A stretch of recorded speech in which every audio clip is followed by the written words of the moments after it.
Aisha, how are you doing today? I'm all right. How are you? First question I have to ask, how has the strike impacted your life, right now? Listen, I'm really fortunate that I've been doing this a long time, and I think all actors specifically, we always anticipate that our next job is going to be our last job, so we save our money. So, in terms of me personally, I'm always ready to stay home for a long period of time, so I'm prepared for a long strike. But I think it's more about projects that we all had in the hopper that were going to benefit a lot of other people. You know, I'm working on film and television projects that aren't going to go, and it's about all the working class people on those movies that aren't working right now. The truck drivers, the caterers, the wardrobe designers, the builders, they're not working. And so that's how it's affecting my life, that I'm not able to create jobs for the other people that would be working on those projects. I have what are 3 demands that you feel like had to be met to make this all get settled?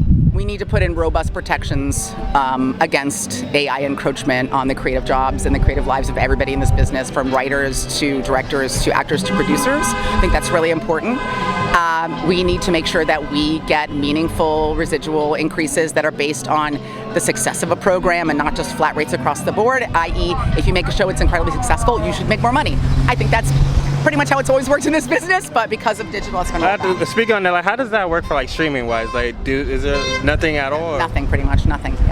Yeah. You get paid one fee up front, and then no matter how much the show is run all over the world, no matter how much more money a producer makes on that show, you don't see any additional profit participation.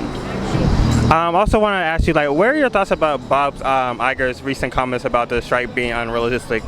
Well, I think that the internet has dragged him thoroughly. I will say that it was pretty tone deaf for a billionaire to talk about the fact that working class families are being unreasonable about their legitimate pursuit of reasonable compensation, fair compensation. I'm sure he regrets saying it.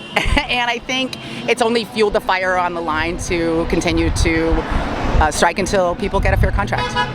And my last question for anybody that doesn't know what's going on or wants to support in a way but don't know how to, what can you say to them? Oh, that's a really good question. I mean, if you're outside of this business, read a little bit about it, understand that this is not about rich people trying to get richer. This is about working class families trying to make a living and be able to provide for their families.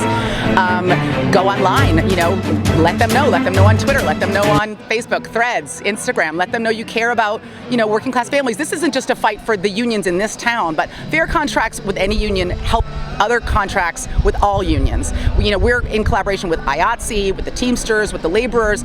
Our fair contract is going to help the people that clean up sets, that build sets, that drive trucks, that deliver catering, help them get fairer contracts, and that does trickle down to working class people across the United States. So, you saw we had an amazing union leader organize Amazon on the East Coast, a young black man who was, sick of unfair working conditions at Amazon. These things have a trickle-down theory that help make all workers' lives better. And my father was a union man. I wouldn't have had medical insurance as a kid if my dad was not in a union. I would not have medical insurance now if I was not in a union.